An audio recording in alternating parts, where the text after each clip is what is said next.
Hey, welcome to another exciting, thrilling, even, dare I say, revolutionary episode of Let Freedom Cha-Ching. I'm George Koutros and joined with my BFF, Alex Alex. Aspa. Alex Assa. BFF. BFF. BFF forever, son. What up? You know what? I'll kick off today with a little quote and it'll tease out what we're gonna talk about today. It's from Henry Ford. Probably heard it before. Whether you think you can or think you can't, you're right. So true. You So, are right. And that is, I've heard that. A lot of people have also heard that, but it's something that it's so simple, but it's so true. And I think it's a very powerful quote, and yeah. that's just the biggest thing with mindset, which is, what we're going to get into. No matter what you think, you're right. Yep. I know we were talking about earlier, like, hey, what do you want to go over today? What do you want to talk about? And we've been talking a lot about the like really technical business stuff. And I was like, that's good. And I like doing that. But I also like talking about some of the stuff that lights fires up on the old arse, if you know what I mean. And I think that's Mhm. mindset, that's the motivation stuff, but mindset is a powerful tool because I would say mindset is what catapulted us from just doing a handful of Airbnbs to where we are now. Mindset's what got us from having precisely zero leads to now we have a week of, 10 qualified leads, which is pretty good. I just looked at the calendar. I got three more, by the way. I forgot to tell you that before the meeting, but three more. That brings us to 10. Yeah. So, I mean, and Yep. it's all, it's mindset. It's acknowledging that we have a sometimes limiting mindset and being like, no, F that. We can do more. Yeah, and there's who was it? Grant Cardone, he wrote a book, 10X, and to summarize the entire book, it's all also about mindset. No matter like, hey, whatever goal you have in your head, multiply it by 10, shoot for that goal, and then you'll still be happy with the result. Yeah. Because if you were originally trying to get a $1 million, annual revenue business, and then mentally like, you know what, no, let me try to get 10 million, and you get two or you get three, hey, guess what? You've exceeded your original goal. You're gonna be really happy. Yep. So yeah. Ooh. Ooh. They say, and by they I mean I say this to people: reach for the stars, and if you miss, you land on the roof. Reach for the roof, and if you miss, you land in the garbage. So that's like people set goals. If your goals are not pushing you, if you think you can achieve your goal, it's not a goal. It is like I'm in my comfort zone, and I am like It's a to-do item. it's a to do item. Everyone's like, oh, these are reach goals. Like they should all be freaking reach goals. Like every goal Yeah. should be like, man, I'm really struggling to get that because if it's just something you can do, like I get it, you need the little momentum wins and all that crap, but like Yeah. your goal should be getting you juiced up. You know? It's yeah, proper goals, proper big reaching goals. They also need to, like you said, you need to step outside your comfort zone. They need to feel like, ooh, you get that feeling in your stomach, like, oh man, this is real. It's a little, something about it is, maybe you're learning a new process. It's definitely a big ask, no matter what that goal is, whether it's in business or, somewhere else in life. If a big goal needs to make you feel uncomfortable and then you figure it out and you take the steps to figure it out, and sure enough, you're on your way. Yeah. Yep. Very well put. Before we get really into the meat and potatoes of this conversation, how about what's like one solid example of an extreme limiting belief that you've had that you've broken through? I'm thinking of one in particular about your lighting business and how you've gone from, what charge to what you now charge based on just, what's going down with the You know, peeps. it's funny. So here's a belief. I was ready to throw in the chips and call it quits with that business when maybe winter time last year, like, December, almost a year ago, let's say 9 months ago. I was like, yeah, you know what? It's just I didn't, intentionally kind of dialed back last year with the lighting business so we could focus more on Airbnb. Turns out we were also in a little bit of a rut there. So I was like, oh man, what the hell? So with lighting, yeah, I was ready last winter to like, hey, you know what? It's run its course. And then sure enough, got a little bit of momentum this spring and continued through the summer and kind of like reset my mind with the income that I could make from the lighting compared to compare that to what I need to pay. But ultimately, quit my previous full-time job. And that's exactly what I did. Hey, how many lighting jobs a month do I need? Combined with, some Airbnb money that we're receiving. Okay, oh, wait a second. I can actually quit my full-time job. Yeah, And suddenly, crazy. bam, there's freaking, 40, 50 hours a week that is now dedicated to Airbnb Yep. and lighting and to keep the ball moving forward. Yeah, That's it's the, yeah. it to see the personally for me watching the all the stuff that you got going on. It's like I have seen from where it's like just like clawing to stay above water to now it's like granted we're not soaring, but I mean you in particular you've manifested this lighting business, which is a tool that you use to stave off the 9 to 5 requirements. So it's like it augments, but Right. it also makes you also get some big gigs that are like really good. It's like nothing to shake a stick at. Like the stuff you've done with that business is legit. And it makes me think like, okay, well, where do these limiting beliefs, where do they come from? And you look at it and it's like your past experiences, you like everything you've gone through in your life leading up to it, which is by the way being dictated to you by others, like framing the way you think. It's the societal Mhm. norms. It's like you talking to your peers and being like, I got this business and blah, blah, and like, oh, and it's not making you millions. Well, you should just drop it because you might as well just go get a job and have the security. You're like, okay, it's family upbringing. We both love our Mhm. families. We got loving families that have taken care of us and got us to where we are now. But it's also part of a different generation where the thought of giving up security and a good job and good money for your own business that's nascent and not producing enough money to, take care of you and your family is like a horrifying concept. But, here we are. You have to break Right. through those limiting beliefs because they are what they say in the title, they're limiting. Yeah. It's funny, like we've talked about this before, many times, just the concept of previous generations, like our parents, and baby boomer generation of, and it's not a blanket statement for every person in that generation, but at least in our experience, our parents, like, hey, okay, just study, get a degree, good job, stable, especially in the DC area, most people work for the government in some capacity. So it's, very safe and secure sort of thing. And you enjoy your vacation time a year, 2 weeks a Yep. year, young man. And, but guess what? You can't buy it's not 1985 anymore. You can't buy a house for, Nope. the 4 or 5 bedroom house for $200,000. It's, It's very different. You stand no shot getting something that is, if you have a family and you want to live in a nice area that's good for them, in the way the world works currently, you are, you have to be very savvy with navigating that terrain. And it's Mhm. not the same in the 40s where you could work a regular 9 to 5 and save up in 3 years enough to buy a house. I was just gonna say, yeah, so getting past that. So sometimes this can happen to anyone, you kind of get that tunnel vision, especially like for some of our clients, we're trying to help people escape, break through this mindset, blockage, right? And like, oh, Trading they time have, for money. yeah, I mean, they have whatever 9 to 5 job they have, and it's like, nope, that's all they've ever known, right? And it's like, hey, no, let's study this. And this is just one industry. There's a million different things for self-made, to start your own business. There's a lot of different things you can do.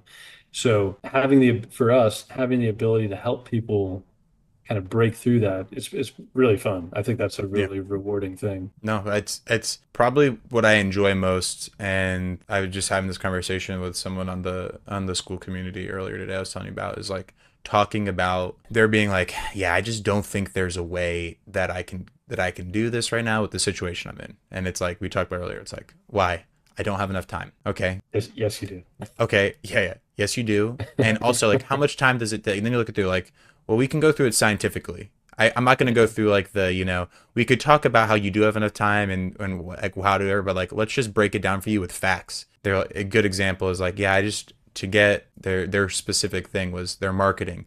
I got to get this marketing campaign up and running, but I only have, an hour a day to work on it, and that's not enough.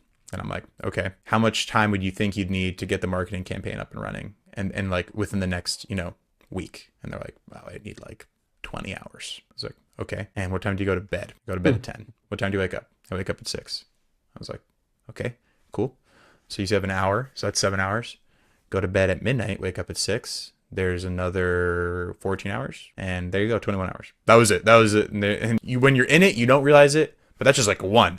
I didn't even go through look at your social media. I didn't even go through look at the time you're wasting. I'm like, it's pretty hard to break a bad habit that you've been doing for a very long time, but it's also pretty easy to like just get 2 hours less of sleep, especially when you're still getting 6 hours. Like Jesus, you know what I mean? Yeah, and yeah, it's going to be well, not fun for you, but and not fun for anyone else. But it's you specifically. You're about to be in a bit of a world of hurt, Oh, pretty the soon. sleep. As far Oh, as daddy. You mean daddy second time around? Talking. I'm yeah, talking diapers. I'm talking my 4-year-old who doesn't want to, who still demands he demands a lot, and the new yeah, one will demand everything because it literally can't take care of itself. Yeah, I know. Yeah, but hey, there's time. There's still time. The baby naps, my toddler naps, and there you and go. And and I could that's nap, or I could work. I'm gonna work. not gonna work. Make it work, bitch. So, and that'll be fun. Nah, well, I don't It know, will. It whatever. will. It will be fun. So here's what I'm thinking now, something else. So when someone like a new client, especially like I don't have kids, so a new client that says, "Oh no, I don't have time." Okay, great. How many newborns do you have in the house right now?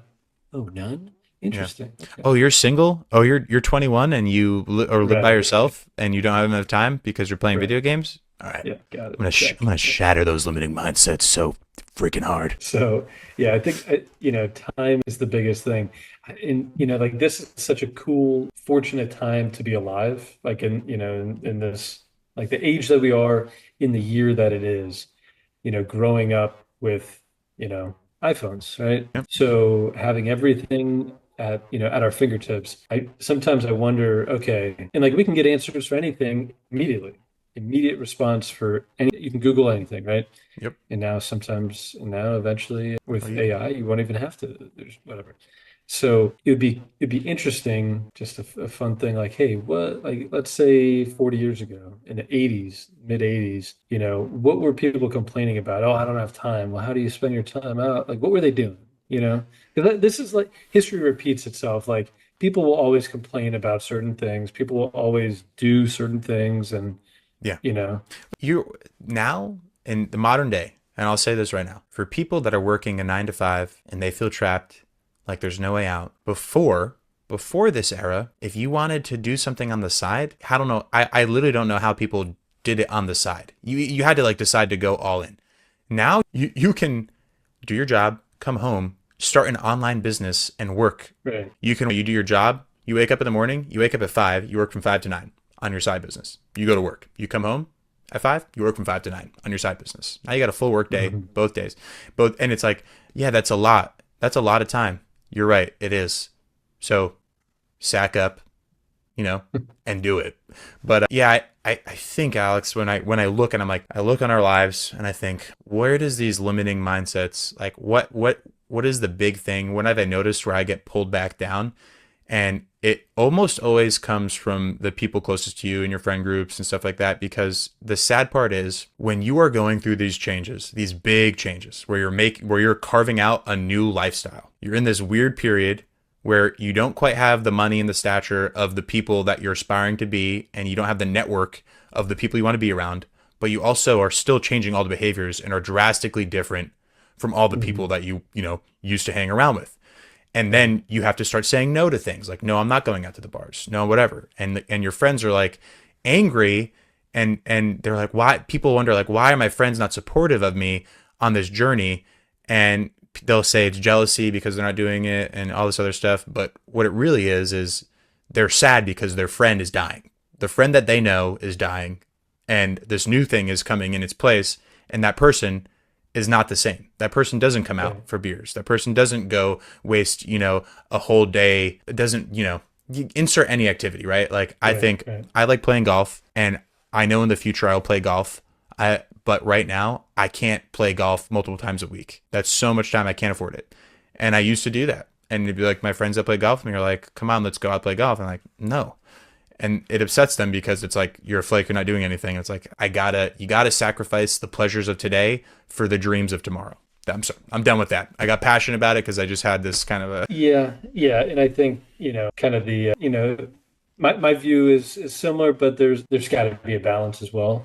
So like, yes, I will agree. I would agree with overall with that statement. Yeah, you have to sacrifice pleasures for today, to receive the rewards tomorrow, but to some degree, in my opinion, Yeah. you need to, because I mean, like I was just telling someone today, when you own a business, there is a never-ending amount of work to do. There's always something to do, right? There's Yeah. always something to do, Yeah. whether that's recording a podcast or doing marketing or just, we could record 5 more podcasts, different topics, right? Yeah. Like, okay, just bang them out, and that's good. But we could also, send reports to clients. There's a never-ending amount of stuff to do. So I think carving out some sort of time doesn't need to be all day. It could be, whatever it is, for maybe reading a pleasure book, or something. Yeah. There I think, you strike a good point. There's, sometimes I find myself being a little bit of I'm like on the extreme end of the spectrum in both facets where it's like in the world of work at the same time. And it's like I go through just seasons, whether it's microclimate seasons of the week or the month, but it's like during a set period of time, I want to work long days. I don't want to turn on the switch for an hour. I want to go on a bender. I want to get out with the boys. I want to, sling back a case or two of beer. I want to be 60 cores deep. And then I wake you up on should. Monday and I'm in another country. And that's good. And that's a good thing. That's good. That's not limiting. No. Yeah, yeah. And that brings us back to, yeah, right. Now I heard, I forget, was he in Brooklyn maybe? Dirty Mike. And the boys? But oh yeah, the boys, they're moving out to SoCal, so got that to look forward to. Nice. But yeah, so I agree. Yeah, you want to. It's like this work hard, play hard, kind of thing. Like any business, yeah, there's a ton of work, but yep, and then yeah, you get into that off work mode. But maybe the compromise is you only relax and take a day or take a half day or whatever when you've hit certain wickets, Yep. when Yep. you can't just like, oh yeah, no, whatever. No, you have to get your shit done, and then you can enjoy, right? Yep. That was kind of my approach for last weekend where I was like, I want to redo the website and the lead funnel for the Airbnb consulting and the coaching. Okay. And I said, it's going to take me about 25 to 30 hours to do it. And my son was staying at my parents' house. And I was like, okay, I'm going to work through the night in a weekend. And my reward was to myself on Monday, because I had the day off, was I slept in and I allowed myself to be groggy and drink coffee and play with my son instead of work, shut my brain off for a little bit. But I set Mhm. that up knowing that I was like, I will get this done by this day. It'll be done. It'll feel like a big enough thing that I move the needle. Like we talk about the like that I talk about sometimes daily mission objectives, but getting your number one thing done that would move the needle. Do that every day. I set out on Thursday night and I was like, I'm gonna get like a month's worth of move the needle objectives done in this weekend. Yeah. So that's And I would agree with what you said. yeah, and that's a great point as well, a great statement. Find something. There needs to be something, or maybe it's multiple things every day. It's like, hey, this is the primary objective for today. There better be a good reason that it doesn't get done, every day. Yeah. Maybe it's something new, maybe it's multiple things, one big thing, 8 smaller things. But when you're planning your day the night before, whatever those things are, yeah, they're you know get it done. So that's the part of like, hey, you know what? Work is work, and gotta put in, but gotta do it. I mean, jumping off kilter from limiting mindset, but I think a good segue just to put a bookend on what we were just talking about. When people talk about time management and not having time and all that stuff, I would say the first thing I say is the only thing you could do. We talk about tracking every 15-minute block of the day, and that's good, and I recommend it. But even if that seems overwhelming at first, all the one thing you could do that would be revolutionary and change your life would be this process. I would every night sit down and pick what the number one thing you could do to move the needle in your business. Pick that number one thing, plan for a window that you can work and the time required to get that thing done. The next day, do that thing. At the end of the day, ask yourself 3 questions. Did I get the thing done? Yes? Okay, don't worry about the other 2. If it's no, why didn't I get it done? And then after that, what do I need to change so I never make that same mistake again? Because you're going to miss goals, but as long as you're changing, it's like, yeah, I put it for 6 in the morning, but my kids woke up and I couldn't do it. So I was like, okay, cool. That's what happened to me. I moved my time that I have to get things done, my very important things, I move it to either from 4 to 6 in the morning, or it's going to be from 10 to 1 and 10 at night to 1 in the morning. Those are the times where I can get stuff done uninterrupted. So you just got to do that. You pick one thing and do it every day. You will literally get more done in a year than people do in a decade. And I think for me, on that note, literally writing it down Mm, the night before works well for me.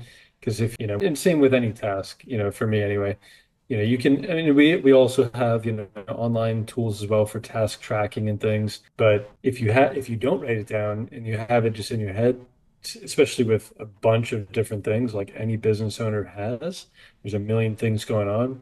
If you don't write it down, then things will get forgotten. And then you're like, oh, it yeah. just, next thing you know, a week goes by and 3 weeks go by, and you're like, oh, I still haven't done that thing. I've been thinking about it.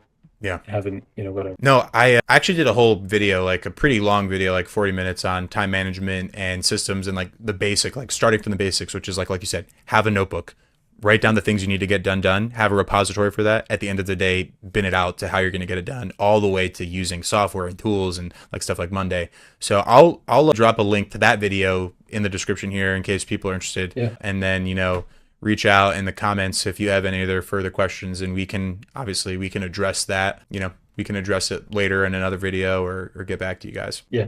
Yeah. That sounds good. All right. Back on the limiting mindset train. Alex, I would say the past 12 months have been, for me personally, the biggest change in that and what I think is possible for us. And when we first started, it'd be like, make enough to replace our job. Make enough so we can each take, $10K a month home and support our families and all that stuff, and then we'll figure out from there. And we're like, man, if we just do these few things, we can set up a flow where we could be making our annual salary monthly, which like what we heard at the conference, it's like $100K a month. You can, it is not wild. I can see a path to that from where we are right now, which is something that when I tell people, they think I'm insane. I sound like a crazy person. I'm like, I'd be happy making 6 figures a month. Yeah, that's definitely when you're, and it's kind of like what you were talking about earlier, when you're making these changes to upgrade your life and transition into where you want to go, the people that you have been hanging out with for a long time, they're like, well, I don't get it. Like, why are you putting yourself through that? Like, aren't you happy with, 60, 70, 80,000 a year? No, I'm not. You know what? Maybe we have different goals. That's fine. And eventually, not that you want to lose friends and things, but you do start hanging out with people that more align with what your thinking is, and that pushes you further, right?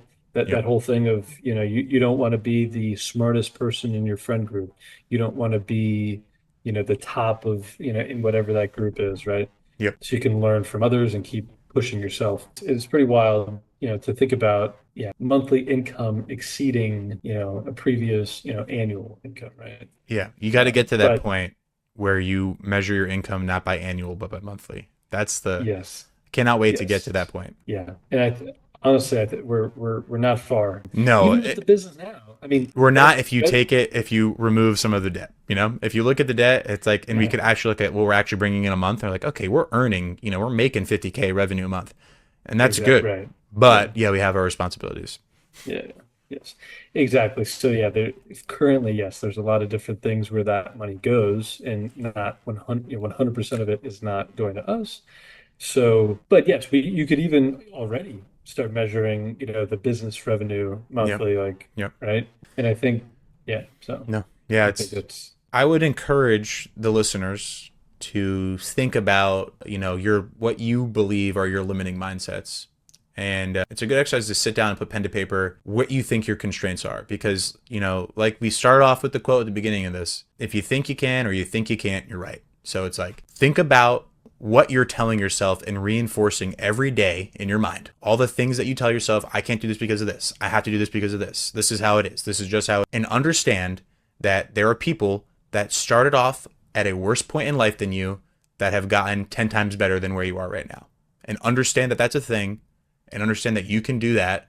And it is simply a matter of you accepting the new reality that is the life that you're living. Yep. Man, microphone drop. I would drop it, but it's attached to this It's thing. connected. It's the whole. There's a boom There's a involved. boom. Yeah, we got to get Clarence, the sound guy, to approve it. There's no Clarence. It's just us. But yeah, yeah, man. I enjoy doing. Maybe we should do this a little more often. Switch it up from just the strict Airbnb business side to talking about a Yeah. little more what greases the skids of the hmm mind, which hmm is your mindset and your limiting beliefs, and shatter them, break them. We don't need to, yeah, I agree. We don't necessarily need to turn it into a book club podcast, but we could find a mindset related book and then get some, or even one that we've read in the past, and I, then focus on some key takeaways that we each have, in a but focus, no, maybe it's not breaking through limited beliefs, maybe it's something different with mindset, but I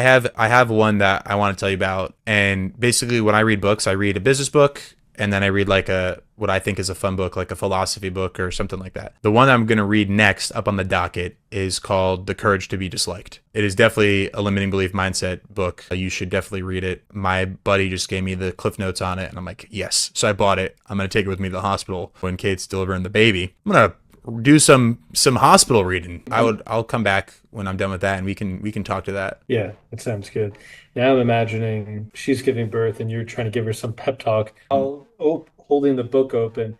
You just have a limited mindset. You say Yeah, you can't. exactly. Nope. Yeah, I'm gonna harass her. My The wife has like courage to way be better dis- mentality than I do with on the general scheme when it comes to positivity. I sometimes find myself being pessimistic. I don't know where that comes from. Maybe 10 years of riding Uncle Sam's hog for America. We're coming up on the end because we're cheap and we only get 45 minutes to record Zooms at this time. So, Alex, what do you got? Close it out with something sassy. Ooh, something sassy. I want to talk. I want to have kind of a miniature version of this conversation with some of our clients on the like even on new clients before Mm, they even sign. I like Like that. have a mindset conversation with them. Like some like not just like, oh, what do you think about this? But no, like have a good series of questions to make them think on the spot, and kind of set us apart.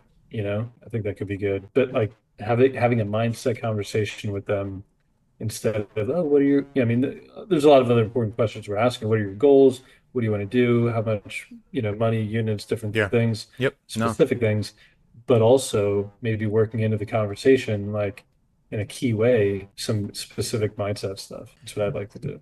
I like that. I like that a lot. Well, apparently, I forgot to even mention just how unlimited you are in the fact that we are doing this at, what is it, like past 11 o'clock your time, getting closer to the next day than the past day, after you spent the whole day working those glutes, working those ham hocks, biking all around, up and down. So, yeah, it goes to show you, if you have something you gotta do, you're gonna do it. That's why I love working with you. And to people out there, I'll just say this. If you need to make a change, reach down, grab your sack, or for you ladies, the proverbial metaphorical sack, and just frickin' do it. I'll end on that. Start making it hail. Start making it hail. Start making it hail. Get that change, make it hail at the club. You know what I'm talking about? All right, Al. Cheers.